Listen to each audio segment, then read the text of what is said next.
I'm going to college at the University of Notre Dame, and I'm studying English. I'm a junior.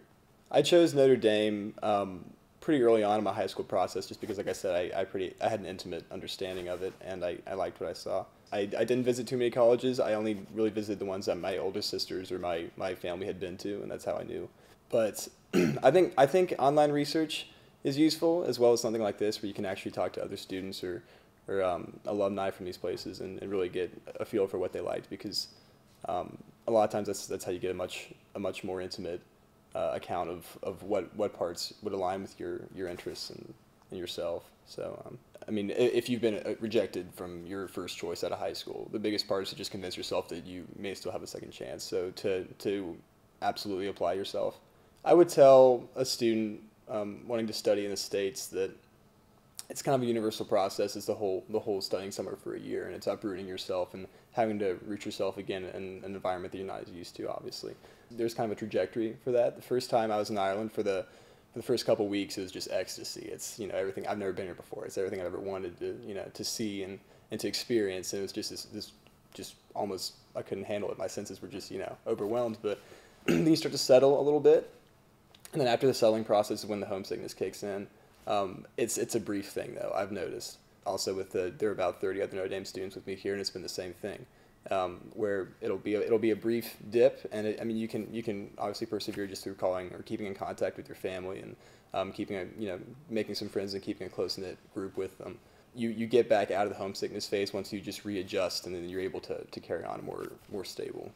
A public university is essentially, it's also called a state university. And it's usually, one of the key aspects of it is that it's a much larger student body. So, for example, University of Kansas was just under 30,000 students, whereas Notre Dame's about 12,000. But as far as the actual difference between public and private university, it's pretty superficial, just state-funded and not. College expenses are also, they vary a lot in the States. And there are a lot of options to navigate that kind of a problem. There's financial aid you can apply for. If you qualify for a full ride scholarship, through superior academics or athletic ability more often, I guess.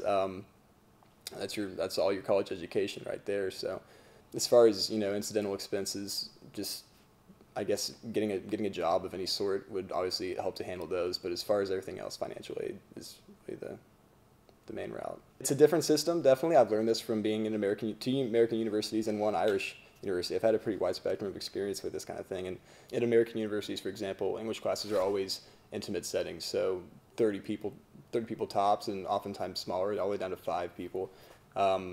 Whereas for the first time in Ireland, I experienced the English lecture, which is once a week, and you sit in with maybe 100, 200 other people, and you listen to a lecture for an hour. And it was new to me, but it's definitely it definitely felt natural. It was a new dimension to the English major that I hadn't gotten to experience before back in America. But in America, typically it's a much smaller course, and it will happen about 3 times a week. Whereas here, both the frequency and the size of the class is different. I had a class last year where I had 2 papers a week for one class alone. Campus life at universities in America it's definitely exciting, I'd say. There's a huge social component to it. And at a place like Notre Dame where I go, you have different dorms. And for us, it's single gender, but that's actually kind of not the norm. Usually, in most universities, they have Greek life, which is fraternities and sororities. And I'm pretty familiar with school spirit, A, because I'm spirited about Notre Dame, and B, when I was at the University of Kansas as well. I mean, they have a very, very active and excited student body as well. The smaller universities, you'd be able to do some extracurricular activities that you wouldn't get to do with the major ones, just because involving sports. The major universities would be a lot more competitive, and they actually would recruit. Whereas, most universities, really, you'd have a chance to actually go play some sports and some club teams, and like I, for example, do choir. So there are a whole lot of opportunities. Sure, I would encourage an Irish student to just to embrace it, because if you embrace it, you're going to have a ton of fun with it. Like we said, with the social scene and with all the opportunities extracurricularly, it's going to be a lot of fun.